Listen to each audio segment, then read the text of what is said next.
जब पाकिस्तानी मादनियात पर मादनियात की शक्ल में ही हुकूमती रेवेन्यू और मादनियात की शक्ल में ही ज़कात की पॉलिसी लगा दी जाएगी, तो इसके बाद जो मादनियात पर टैक्स और रॉयल्टी वगैरह होता है ये कुछ नहीं रहेंगे, क्योंकि इस पॉलिसी की फिर कोई ज़रूरत बाकी नहीं रहती। जो हुकूमती रेवेन्यू लेना है और उस ज़कात लेनी है मादनियात की शक्ल में, वो टैक्स और रॉयल्टी के मुकाबले में ज़्यादा फ़ायदेमंद है। मिसाल के तौर पर जो चूने का पत्थर है वो हर साल पाकिस्तान में 86 लाख टन जो है उसे निकाला जाता है। 86 लाख टन जो की मकदार जो है वो निकाली जा रही है। अब उस पर जो रॉयल्टी ली जाती है वो ₹250 पर टन ली जाती है, जो कि डॉलर में अगर बात की जाए तो वो $7.7 मिलियन बनती है। यानी कि कुल जो 86 लाख टन है उनकी जो है $7.7 मिलियन बनती है।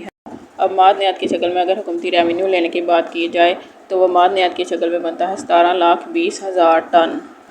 86 लाख टन के 5वें हिस्से के हिसाब से एक टन जो चूने का पत्थर है उसकी कीमत है $400, यानी कि 17,20,000 टन जो चूने का पत्थर है उसकी कीमत बनती है $688 मिलियन।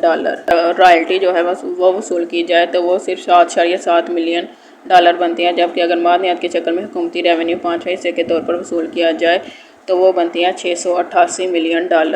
और ज़कात की जो मकदार है वो बनती है 8,60,000 टन 10वें हिस्से के हिसाब से। इसे लोगों में तकसीम कर दिया जाएगा।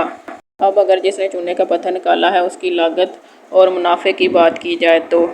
एक टन की जो लागत है वो है $25, तो 86 लाख टन की जो लागत बनती है वो है $215 मिलियन। कुल मकदार में से जो ज़कात का 10वां हिस्सा है और हुकूमती रेवेन्यू का 5वां हिस्सा है, बाकी निकाल कर की जो चूने के पत्थर की मकदार बचती है वो है 60,20,000 टन। $400 पर टन की कीमत के हिसाब से अगर बात की जाए तो 60,20,000 टन की जो है वो कुल कीमत बनती है $2,40,80,00,000। और इसमें से $215 मिलियन की लागत को निकाल लिया जाए तो पीछे बचता है $2,19,30,00,000 जो है, यानी कि $2.193 अरब, यानी कि उसका सीधा मुनाफा जो है वो हो गया है। और ये मादनियात की शक्ल में जो हुकूमती रेवेन्यू लेना है 5वें हिस्से के तौर पर, ये हुकूमती खजाने के लिए ज़्यादा फ़ायदेमंद है बजाय के रॉयल्टी के। और दूसरी बात यह है कि जो मादनियात के लिए पाकिस्तान के मुख्तलिफ़ सूबों की पॉलिसी है वो मुख्तलिफ है और मुख्तलिफ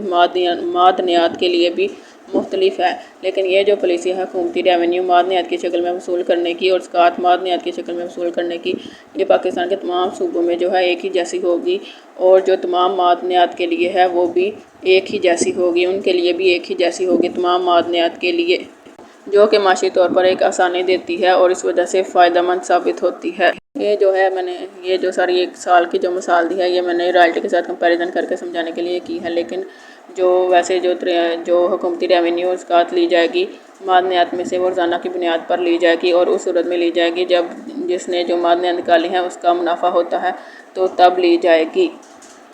यानी कि एक दिन में जो कुल मकदार निकाली गई है फिर उसे रिफाइन किया गया है, उसका जो 10वां हिस्सा ज़कात के तौर पर 5वां हिस्सा हुकूमती रेवेन्यू के तौर पर ले लेना है। अगर उसे पीछे जो है लागत पूरी होकर मुनाफा हो रहा होता है तो अब इसमें यह नहीं है कि रोज़ाना की बुनियाद पर अगर ली जाएगी तो ये ज़्यादा मकदार जो है ज़कात की मद में चली जाएगी, फिर ज़्यादा मकदार जो है हुकूमती रेवेन्यू के तौर पर चली जाएगी। वो एक साल के पूरा एक साल गुजरने के बाद जो है फिर हम देंगे, तो उसमें ये जो है कुल मकदार का 10वां हिस्सा है इसलिए उतना ही रहना है, तो ये रोज़ाना की बुनियाद पर ही जो है ये ली जाएगी। ये जो मादनियात निकालने का अमल है इसमें बाज़ दफ़ा ये होता है कि एक ही जगह से कई तरह की मादनियात निकल आती हैं, जैसा कि कई दफ़ा लोहा और तांबा जो है ये एक ही साथ होते हैं और कई दफ़ा लोहा, तांबा और सोना जो है ये तीनों मादनियात जो हैं एक ही साथ एक ही जगह से जो है ये निकल आती हैं। तो इन्हें जब निकाल लिया जाएगा, इन्हें रिफाइन कर लिया जाएगा, अलग-अलग कर लिया जाएगा, तो इन तीनों का यानी कि लोहा, तांबा और सोना जो है कुल वज़न कर लेना है। कुल मकदार का जो 10वां हिस्सा है वो ज़कात के तौर पर, कुल मकदार का जो 5वां हिस्सा है वो हुकूमती रेवेन्यू के तौर पर वसूल कर लेना है। मिसाल के तौर पर इन तीनों की जो है मकदार वो बनती है 1000 टन और उसमें जो 300 टन जो होता है सोना होता है, 300 टन जो होता है वो तांबा होता है और 400 टन जो होता है वो लोहा होता है। तो फिर यही 4-3-3 का जो तनासब है ये ज़कात के 100 टन पर भी लगा देना है, मतलब कि ज़कात के 100 टन में भी 30 टन सोना, 30 टन तांबा और 40 टन लोहा जो है वो वसूल करना है।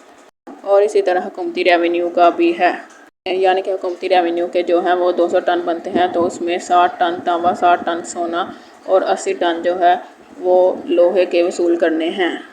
और ये तरीक़ाकार जो है रोज़ाना की बुनियाद पर हुकूमती रेवेन्यू और रोज़ाना की बुनियाद पर ज़कात लेना जिसने मादनियात निकाली हैं उसके लिए भी ज़्यादा फ़ायदेमंद है, क्योंकि उसका जो मुनाफा है रोज़ाना की बुनियाद पर वो यकीनी हो रहा होता है, क्योंकि जो रोज़ाना की बुनियाद पर निकलने वाली कुल मकदार है उसमें से 10वां हिस्सा ज़कात का और 5वां हिस्सा जो है हुकूमती रेवेन्यू निकालने के बाद अगर उसका मुनाफा हो रहा होता है तो हुकूमती रेवेन्यू और ज़कात वसूल की जाती है। यानी कि ज़कात और हुकूमती रेवेन्यू दोनों जो है ये मुनाफा होने की सूरत में वसूल किए जाते हैं। अगर मुनाफा नहीं होता तो ये दोनों वसूल नहीं किए जाते। जैसा कि अगर ऐसी सूरत हाल होती है कि ये दोनों चीज़ें निकाल कर यानी कि 5वां हिस्सा हुकूमती रेवेन्यू और 10वां हिस्सा ज़कात का निकाल कर पीछे मुनाफा नहीं बचता तो हुकूमती रेवेन्यू को गिव अप कर दिया जाता है और अगर सिर्फ ज़कात वसूल कर ली जाती है। और अगर जो मादनियत की शक्ल में निकलने वाली मकदार है वो इतनी कम होती है कि ज़कात का 10वां हिस्सा निकाल कर मुनाफा नहीं बचता तो फिर ज़कात वसूल नहीं की जाती। छोटे पैमाने पर जो मादनियत निकालने की लागत है वो ज़्यादा होती है तो उसकी वजह से ये पॉलिसी बना देनी चाहिए जानी है कि छोटे पैमाने पर जो है हुकूमती रेवेन्यू वसूल नहीं किया जाएगा, सिर्फ ज़कात वसूल की जाएगी। जबकि बड़े पैमाने पर जो है ज़कात भी वसूल की जाएगी और हुकूमती रेवेन्यू भी वसूल किया जाएगा, क्योंकि बड़े पैमाने पर जो है वो लागत कम होती है और मादनियत की एक बड़ी मकदार जो है वो निकाली जाती है। यानी कि सिर्फ छोटे पैमाने और बड़े पैमाने के लिहाज से पॉलिसी का फ़र्क है, लेकिन वैसे जो है तमाम मादनियत के लिए और तमाम सूबों में एक ही जैसी पॉलिसी होगी। यानी कि रोज़ाना की बुनियाद पर निकलने वाली कुल मकदार का 10वां हिस्सा ज़कात के तौर पर वसूल किया जाएगा और 5वां हिस्सा जो है हुकूमती रेवेन्यू के तौर पर वसूल किया जाएगा मुनाफा होने की सूरत में। और ये रॉयल्टी और टैक्स के मुकाबले में मादनियात पर रॉयल्टी और टैक्स के मुकाबले में ज़्यादा फ़ायदेमंद है पाकिस्तानी हुकूमती खजाने और पाकिस्तानी माशियत के लिए, क्योंकि जो ज़कात है वो माशियत को बढ़ाने का काम करती है, माशियत को फैलाने का काम करती है, माशियत में पहले से कारोबार रोज़गार जो है ज़्यादा करती है। जबकि जो मादनियत के शक्ल में हुकूमती रेवेन्यू है वो हुकूमती खजाने को ज़्यादा फ़ायदा देता है रॉयल्टी की बजाय।